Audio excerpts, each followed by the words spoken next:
Ito yung tirahan namin dito sa Sagada. Dito kami nag-check-in. Happy. Tingnan nyo guys, ang ganda. It's called the Laluet Inn.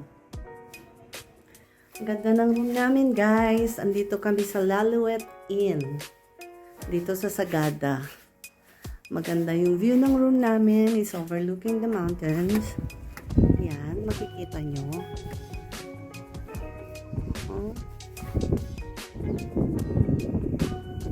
Ayan, medyo may thunderstorms. Ito yung resto dito sa Laluet Inn.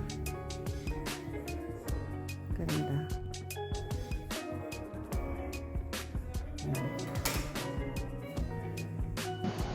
Hello mga kakabsat!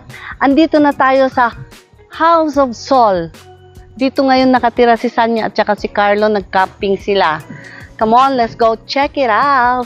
Let's go. Let's go. Let's go. Let's go. Let's go. Let's. So, mga kakabsat, andito na tayo ngayon sa House of Sol. Ito yung main house na pinaparent nila per day is 8,000 pesos. And you can get in contact with Mr.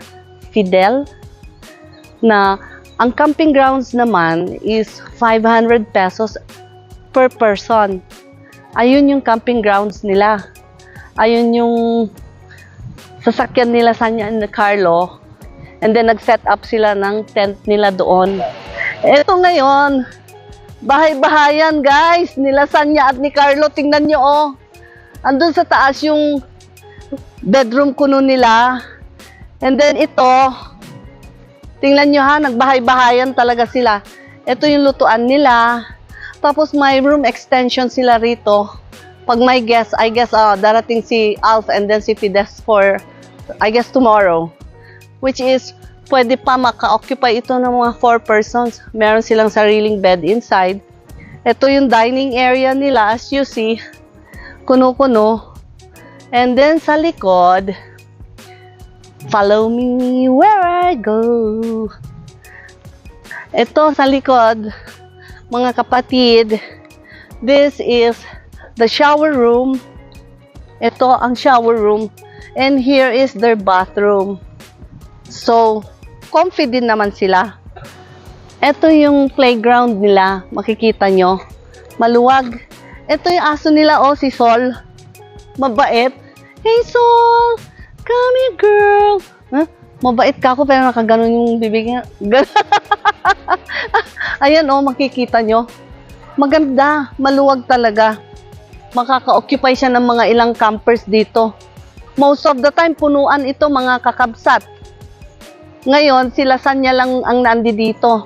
But I guess, may mga guests sila ngayon na parating. So, antayin nyo, magbo-bonfire pa kami mamaya. See you guys later! 6:20 na, pero medyo dumidilim-dilim pa lang. Maganda itong camping grounds ng House of Sol. Tignan nyo. Whoops! Bigla tayong may makitang hindi ka nais-nais ang bundok na to. Anong masasabi nyo mga kakabsat? Kanina wala akong ulo. Kaya uulitin ko ulit. Ayan. Ayun ang may salarin. Pakita mo nga yun. Lasing na siya, hindi pa umiinom. Wine lang naman po ang laman yan. Moscato wine. Oh, sosyal. Dilim-dilim na. Tingnan nyo. Kabsat yung bonfire namin. Papadilim na din. It's almost 7 in the evening.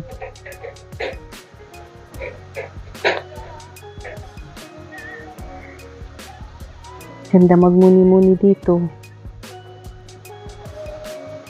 Okay mga kakabsat, andito kami ngayon sa Sagada Pottery. Magta-try daw si Sanya gumawa ng kanyang sariling pot. Umali-ali kayo! Gumatang kayo, apo! Nagatay pats mi! Dahil tiniwino na aglaklako! Here's Winona at the pottery shop in Sagada. Ganda.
Andun yung dalawang boys, si George and Carlo, nasa kabilang tuktok following us.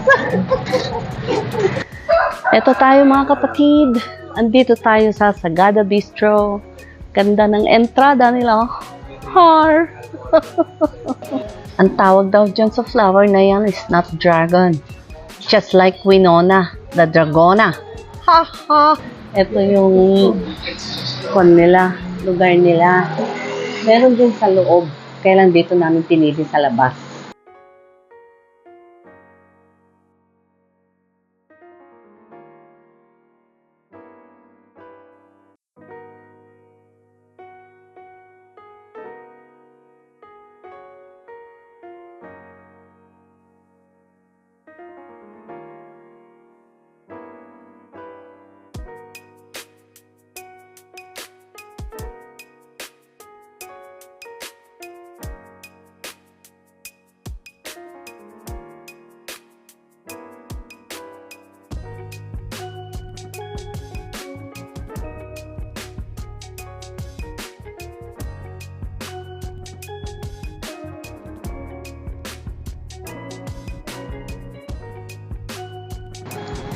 Hello! Good morning again mga kakabsat, mga kapatid.